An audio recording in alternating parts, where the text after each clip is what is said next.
I'm Maisie. I'm Chelsea. We're twins, and we're starting over in our 30s.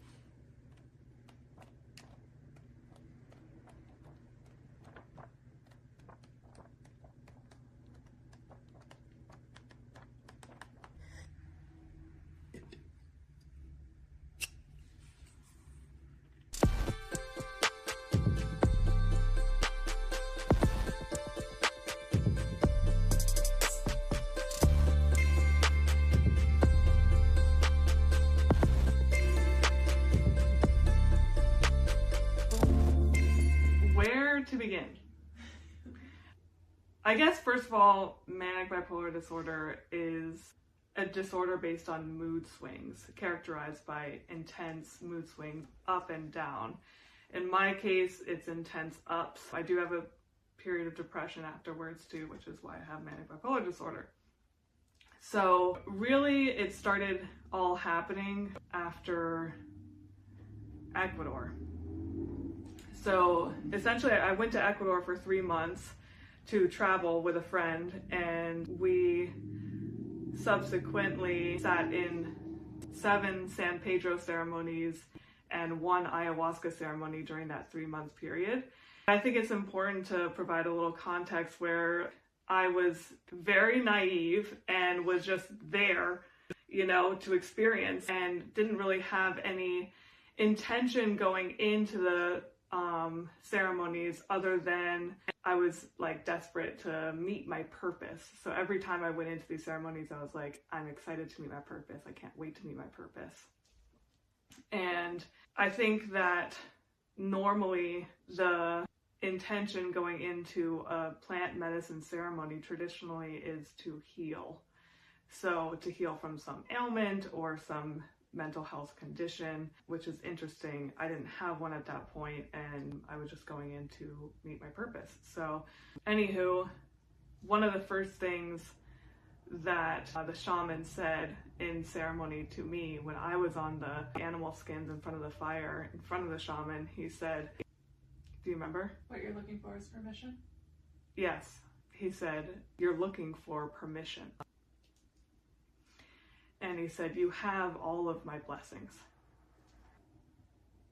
Anyways, I know what that meant, where I could just make a choice, essentially. I could just choose my path. But the fact was that I didn't know what to choose, and I wanted somebody to tell me, this is your purpose. And anyways, fast forward 3 months later, I left Ecuador and went to Charleston, South Carolina, which was home at the time, but all of my friends and family no longer really lived there. I stayed with a family friend, and I was only supposed to be there for 6 months, and I wasn't making enough money to leave, and so I was feeling this crushing need to get out of the situation, to not be a burden. I felt like a burden. So my space in my room was like this sacred space that I had kind of created for myself in the house, where I felt internally like I was a burden. I don't think that they saw me that way, but I felt that way.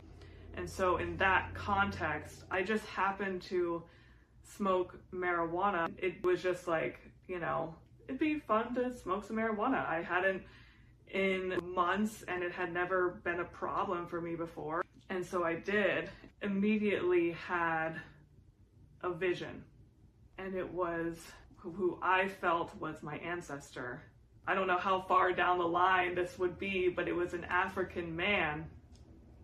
And he was walking towards me, in a desert scene. He started from nothing into, slowly walking towards me, and became this figure in front of me. And he had a staff in his hand, and he had long earlobes, and he was decorated with beads and bracelets, bangles, and things like that. And I'm terrible at accents, but I'll always remember he looked at me and he said, "So you want to be seen?" And I just, in my heart of hearts, I knew that I wasn't ready to be seen. I didn't have anything to be seen for, but my naive self said, yes, I do.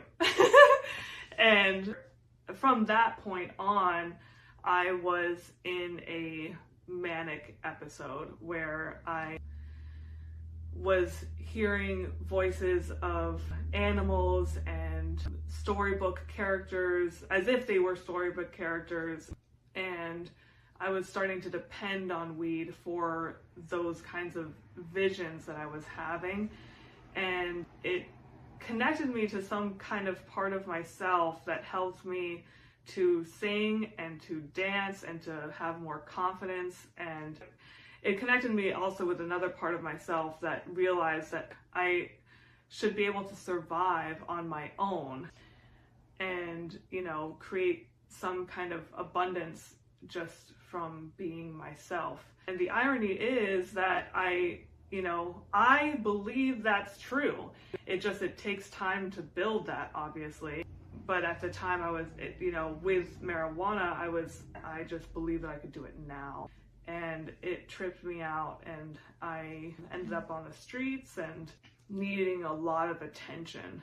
So I ended up in a cycle of that,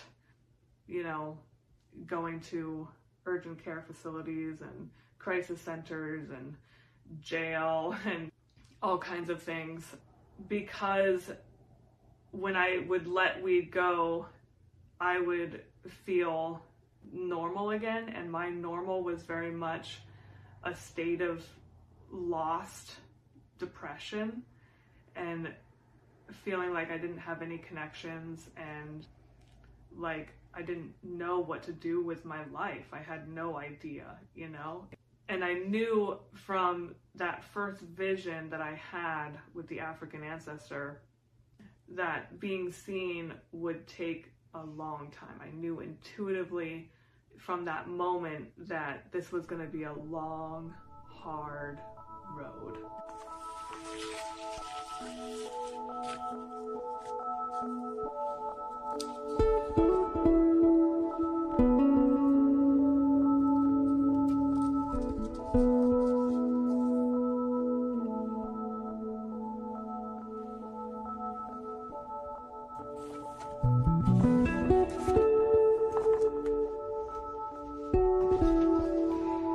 It needs to go a lot lower.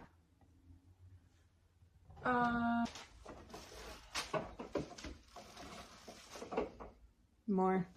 There. Is that better? That's better. Is there anything?